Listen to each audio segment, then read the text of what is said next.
എല്ലാവർക്കും നമസ്കാരം.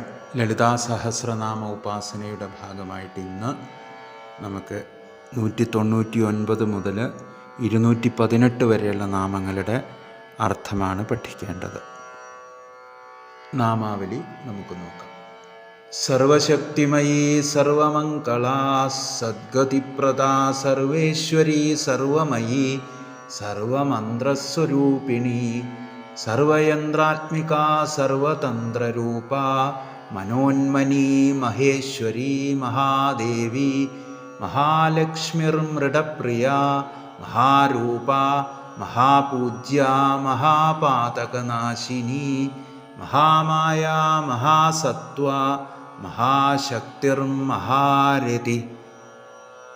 ആദ്യത്തേത് സർവശക്തിമയീ, എല്ലാ ദൈവിക ശക്തികളും ഉള്ളവൾ എന്നർത്ഥം. എല്ലാ സർവദേവതകളുടെയും ശക്തി ഏകീഭവിച്ച ശക്തിശാലിനിയാണ് ദേവി എന്ന് മനസ്സിലാക്കുക. ഇവിടെ മുതൽ സഗുണ സ്വരൂപ വർണ്ണനയാണ് ദേവിയുടെ വർണ്ണിക്കുകയാണ്.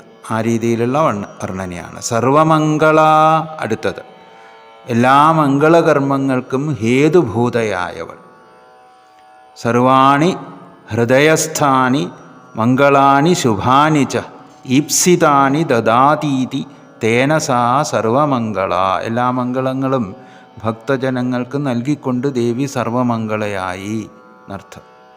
ഒക്കെ എല്ലാം നൽകുന്നവൾ. സദ്ഗതിപ്രദാ, സദ്ഗതി അരുളുന്നവൾ. സദ്ഗതി സ്വർഗാനുഭവം. സത്ത് എന്ന് പറഞ്ഞാൽ ബ്രഹ്മം, ഗതി അറിവ്. സജ്ജനങ്ങൾ എന്നും അർത്ഥമുണ്ട് സത്തിന്. ഗതി ശരണം എന്നും അർത്ഥമുണ്ട്, ആശ്രയം. സദ്ഗതിപ്രദാ, സജ്ജനങ്ങൾക്ക് സകല ആശ്രയവും നൽകുന്നവൾ.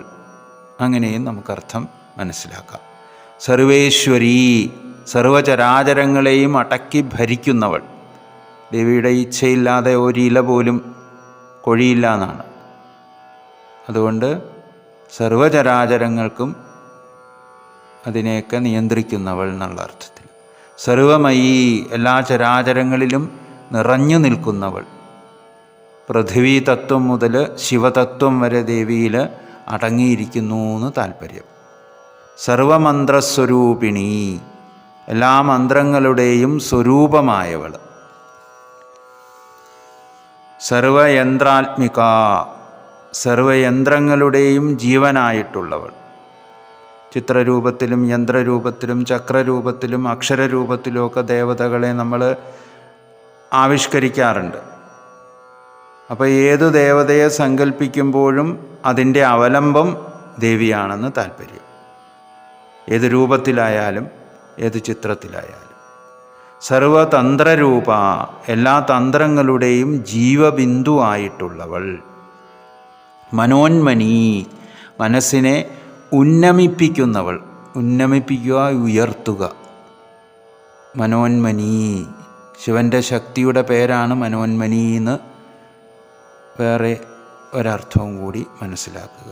മഹേശ്വരി, മഹേശ്വരൻ്റെ പത്നി. മഹേശ്വരൻ തമോ ഗുണപ്രധാനനാകുമ്പോൾ സംഹാരകർത്താവായ രുദ്രനായിട്ട് മാറുകയാണ്. അപ്പോൾ ത്രിമൂർത്തികൾക്ക് ആധാരമായിട്ടുള്ളവനും ത്രിഗുണാതീതനുമാണ് മഹേശ്വരൻ. മഹേശ്വരൻ്റെ പത്നിയാണ്. മഹാദേവി, മഹത്തായ ദേഹത്തോടു കൂടിയവൾ.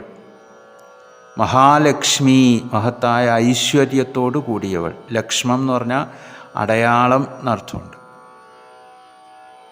അപ്പോൾ ഐശ്വര്യാദി ഈശ്വരീയ ലക്ഷണങ്ങളോട് കൂടിയവളാണ് ലക്ഷ്മി.